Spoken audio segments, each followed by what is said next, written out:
as engineer, you could be tasked to bring multiple 10G, 100G circuits between two locations. And when you offer in your manager to lease additional fibers, he say, we need to keep NetEx down. And purpose of DWDM is keeping your NetEx, CapEx, all kind of expenses down. So, but before DWDM became a thing, there was a lot development is fiber optic communication in the second half of 20th century. So just from practical point of view, I would like to point out two events. So 1970, the first fibers, silica fibers that has attenuation limit less than 20 kilometers were implemented, and it just proves that low loss fibers could enable long distance communication. And second thing that in 1987, the EDFA amplifiers were invented. It will shape and shaped long-haul networks as we know today. So the concept of WDM itself, so WDM stands Wavelength Division Multiplexing, DWDM stands for Dense Wavelength Division Multiplexing. So concept itself appears in 70s.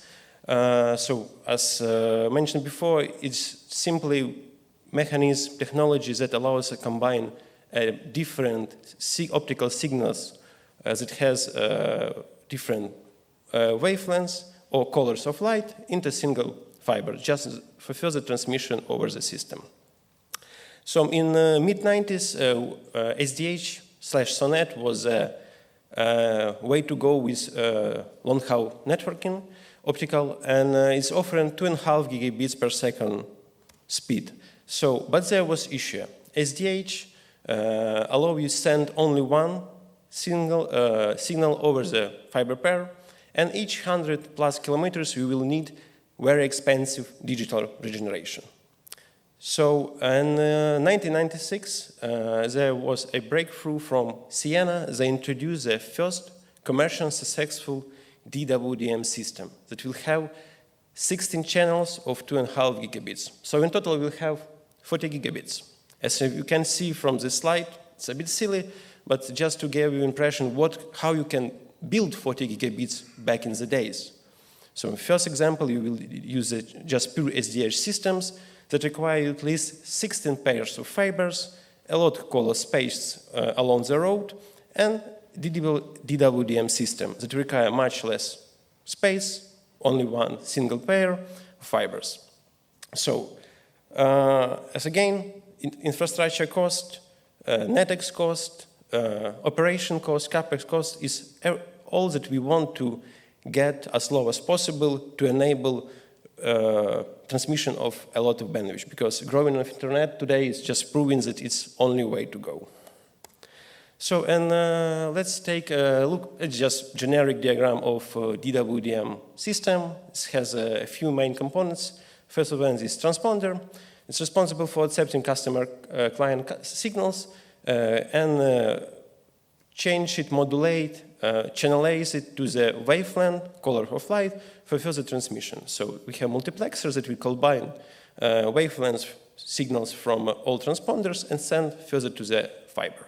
So if the distance between two nodes is greater than, let's say, 100 kilometers, you will need amplifiers on the middle.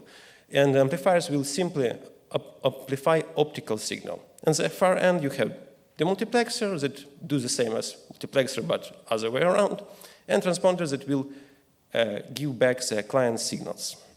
So, and let's take a look at each element. And one of the elements I didn't mention, but is the fiber itself. So it's medium transmission. And originally in the 70s, technology allows use only 800 nanometers laser. As you can from graph, it have a terrible attenuation. And optical signals that travel from through the fibers will affect by linear and non-linear effects. Two main linear effects: attenuation, simple loss of power, and chromatic dispersion. And those two effects will also shape how networking will be developing. So in the mid-90s, technology allows us to use 1550 nanometer laser, and we got to the sweet spot of low attenuation.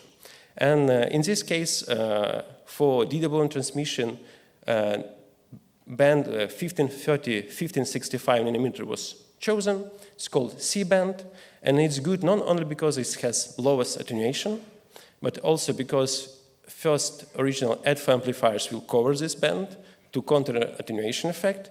It also has lowest nonlinear effects that will be important further in development of the systems. So as I mentioned, attenuation will counter by alpha amplifiers.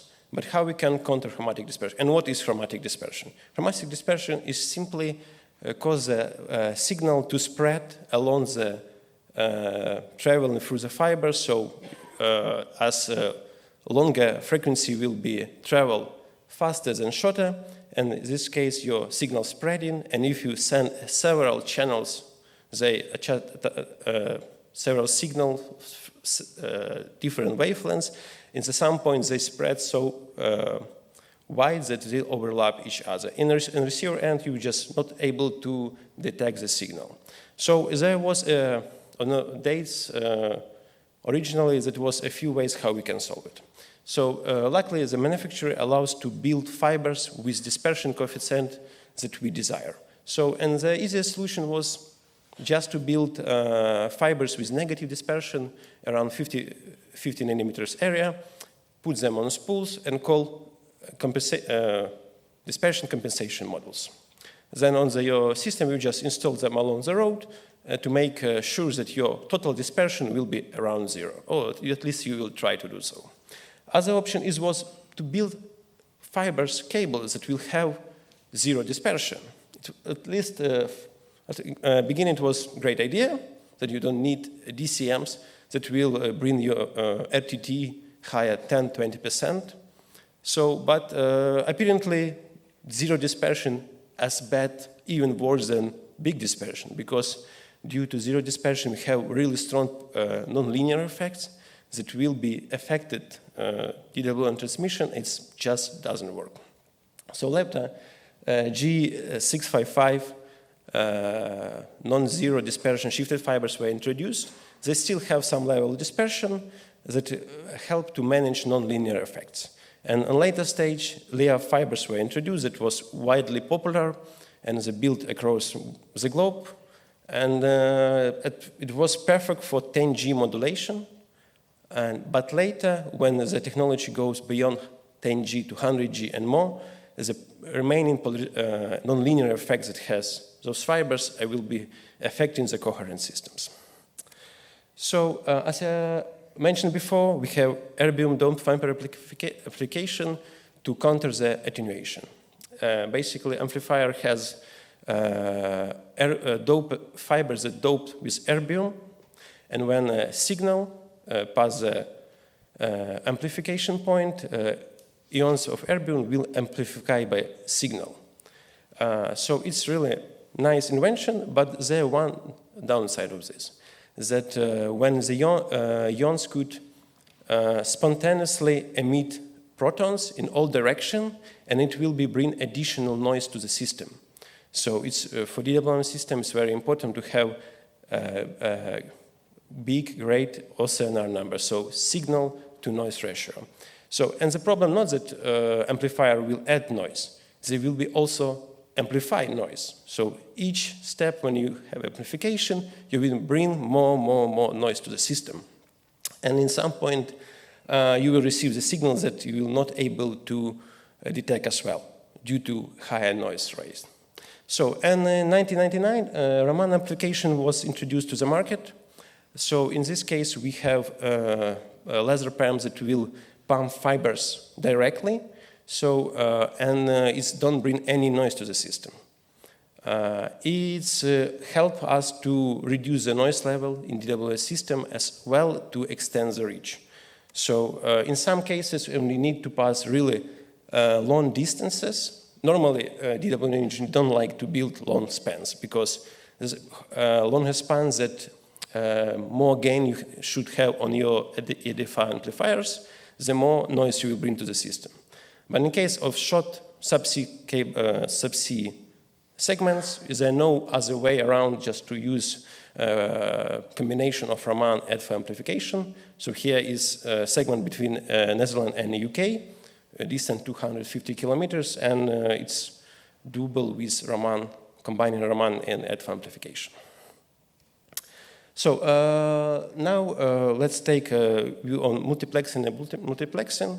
Here, just to make it easier, I will combine in demux and multiplexing with add-drop multiplexers. So usually it's a bit kind of separate topics, but just make it easier. So as I told earlier, original DWDM system would have 16 channels on 2.5 gigabits, but around 1999, the 10G channels were introduced. So with 16 channels, we already will have 160 gigabits per fiber pair. So later development in 1999, again, we had 40 channels with spacing 100 gigahertz, and 2005, we got to the point we have 80 channels with spacing 50 gigahertz. And the last approach to increasing channels in this way was in 2007, we got the point 160 channels with 25 gigahertz spacing. The funniest part here is that it was just before coherent system were introduced, where we got to 100G super channels, and a lot of companies would be upgrading the 80 channel system to 160 channel systems, just to discover in a few years that you're not able to use your 160 channel system with 100G waves. And you had to downgrade back to old good 80 channel systems. So, the early ODMs have fixed wavelength grid, fixed signal weight, and manual add drop only. So each channel will be assigned to dedicated physical port on ODMs. So, and of course, it's make operability of those systems a bit harder. So you have really plan ahead what you do, and if you miss some cross connect on the way, you have to send field engineers to fix it. So, and also such system was normally vendor lock. So if you use one vendor A for your line system, MUX, demux, and amplification, then you have to use the same vendor for your transponders, for example. And I put this slide simply because I have to justify why I spent 2 hours to deassemble old ODM. But you also can check that it was still complex system, have a lot of components, and gain control, optic levels control, etc. So in 2005, we got to the point when first reconfigurable ODMs were introduced to the market. So now we can reconfigure the channel so we can connect to any add-drop, any channel we want. They were still fixed using fixed grid and fixed wide, but now it was more operable. But around 2010, 2011, the first flex, so-called flex grid ODM were introduced. Now you do not depend to your planning in channel grid and wide. So you now can configurably change where you want your channel, put any point on the spectrum, make it as wide as you want or narrow as you want to suit your business and what type of modulation, what transponder you use, what distance reach you want to get. So, and it will be just limited with raw DM's granularity. So it's 12.5 from beginning, and then it's evolved to 3.1 to 5 gigahertz. So, and also Open RODM MSA was signed in 2016 between big vendors and carriers to allow operability between different platforms. So if you have now line system from vendor A, you can easily use vendor B for your transponders, for example. So, and we just show wavelength selective switch is cornerstone of any modern RODM system. It's basically a device that allow you route channels wavelength between line ports to any of the add drops. It's allow you add or remove existing channels without any interference with the other channels. So it's allow things that allow you great flexibility on your network. So, and there is called CDC RM Network. So CDC stands for correless, directionless, and contentionless. So what it really mean? It's really mean when you have RODM node, you have multiple direction, so-called degree, and each degree will have its RODM unit. And what you do is just connect all your RODMs with each other and try to connect as many of your transponder to each of RODMs. So in this case, you just can reconfigure the network the way as you want. So you want the transponder 1 go to the east direction, you just could simply reconfigure. So transponder normally connect to RODMs using the splitter with some amplification. So its idea is quite simple, but just because we have so powerful tool as VSS, we can really do this. So it's, of course, allow us build really flexible network, and we can create network with better SLA. Reliability was by building some protection mechanism that allow us switch optical circuits from one row to another row in case of some problem. For example, last year there was a massive flood around the Hamburg area, and our DWDM line between Frankfurt and Hamburg was affected by this flood, and we didn't have a clear ATR and no idea when it will be restored.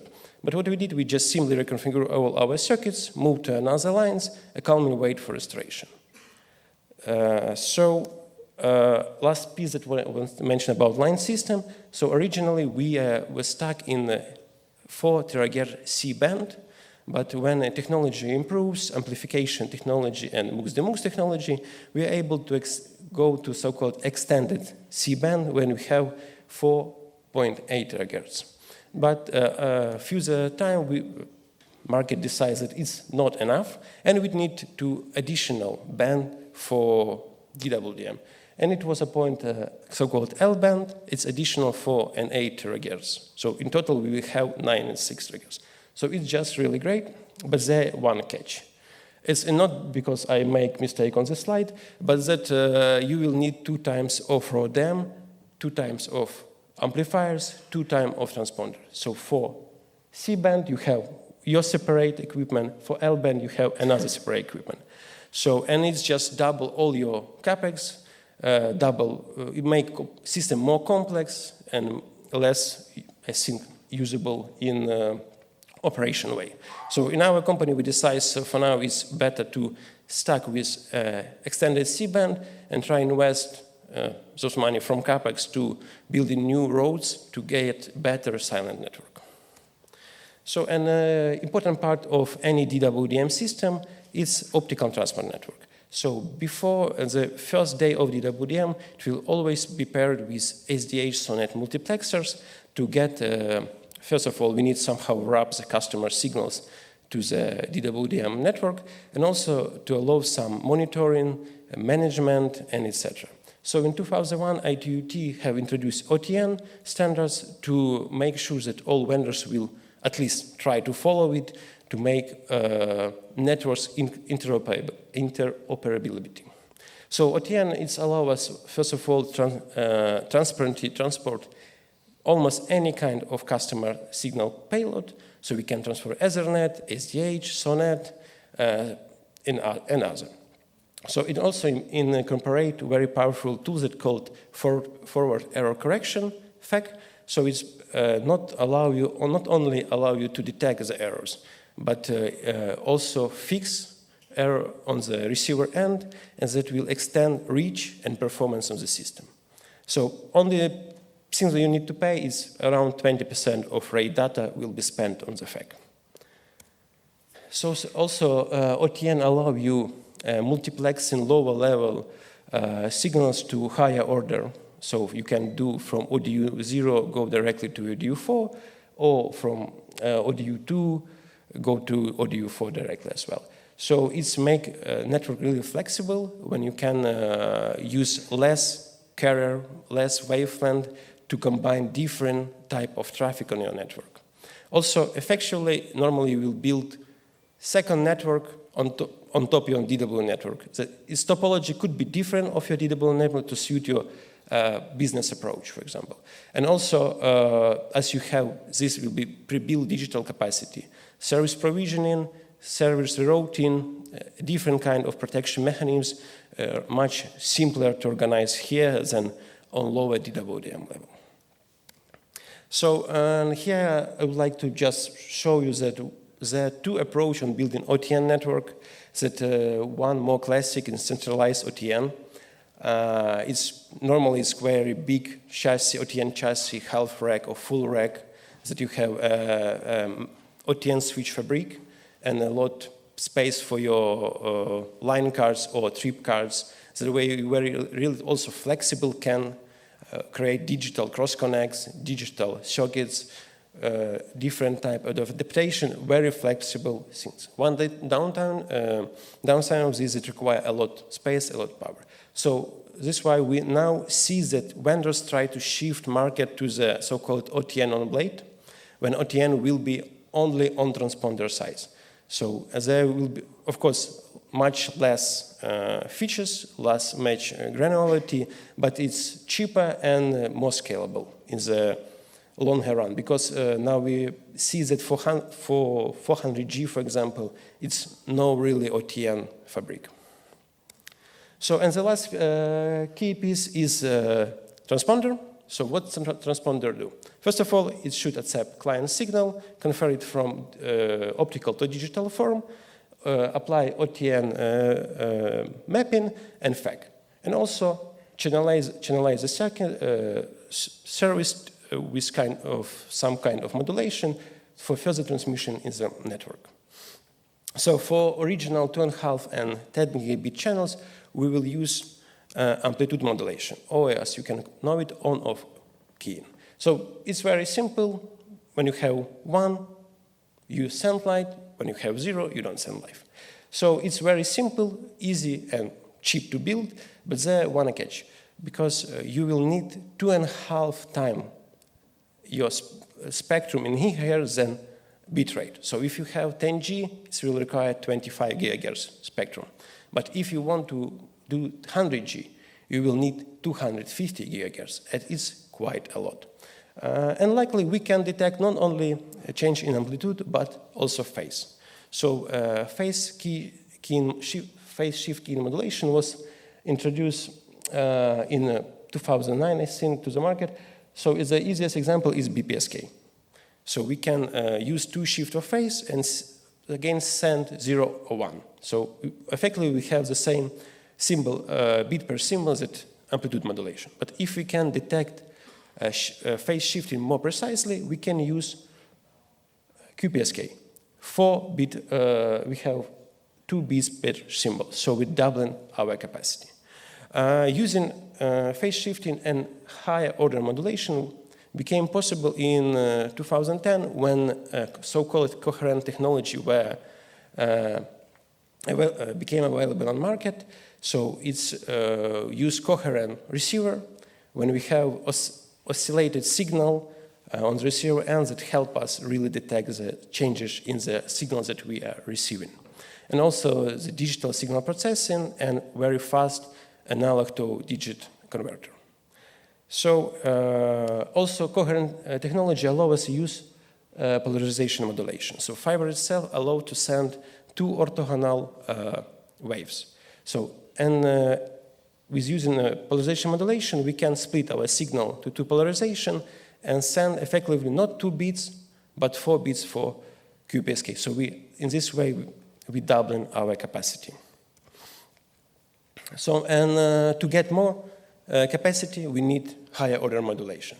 Example is a constellation diagrams for higher order modulation, and as you can see, 60 QAM have 6 bits per symbol, and QPSK have only 2 bits per symbol. So we win 3 times capacity.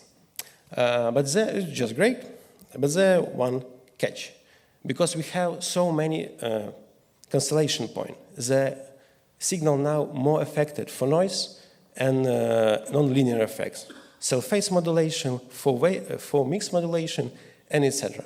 So here example for QPSK 100G could travel around 4,000 kilometers. At the same time, 64 QAM 300G could travel only 250 kilometers. So we reach the point where spectral efficiency is really high. But the last thing that you want is build really expensive digital regeneration every 250 kilometers. So is it, but I still won't have those juicy 800G, 1200G, 1600G super channel on my network. What vendor can do and what they did? They just simply increase the baud rate. So with increasing baud rate, we can get higher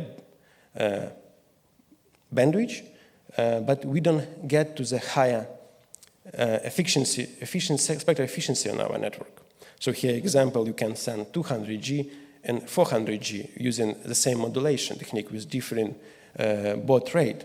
And in general, it's the easiest, cheapest way how we can get more capacity. But again, it's not improve our spectral efficiency. And the way to improve it, it's using probabilistic constellation shaping. So in the technique, it's allowed to choose constellation points that we will send more often, and to assign them symbols that you need to send more often. So in this way, you will use mostly the constellation points that closer to the center, that have need less power, so will be affected less with non-linear effects. So better performance, better reach, very granular approach, and we see that a lot of vendors use it now. So you can change your G-baud rate very flexible. You can change your modulation very flexible to get to the point where each DWDM system has its own, or scenario, its own performance. So you really can granularly choose what kind of modulation, what kind of G-bauds will suit your network to get the better performance. And here, example, why spectral efficiency not always a key. So this year, Reton began migration for 400G backbone links, and we have two options how we can proceed with. We can install 800G transponders, or we can use QSFP DD-ZR+. So that install it directly in the router using also coherent technique, but it has spectral efficiency on the ZR+ is 25% less than of transponders. If you have 100G, it's not a big deal, but if you need to deploy several terabits, it could be a crucial case. As always, you need to compare advantages and disadvantages. In this case, we have really huge capex saving and NetX caller space saving as well. So clearly that we choose 400G ZR+ for our upgrade. And this slide just overview how total capacity of DWDM lines changing. So first part is just because we increasing number of the channels from 16 to 160. Then we got to coherent technologies that allow us to first use 40G waves, 100G waves, and beyond. And around 2010, C plus L band became widely available, and now you even could put even more capacity in your network. And this graph just to show you that we will see even more changes in DWDM in recent following years, because the amount of international traffic is growing like crazy. And it just shows how also line ports rate evolve during future time. Thank you. Hope you enjoyed my presentation. Please let me know if you have any questions.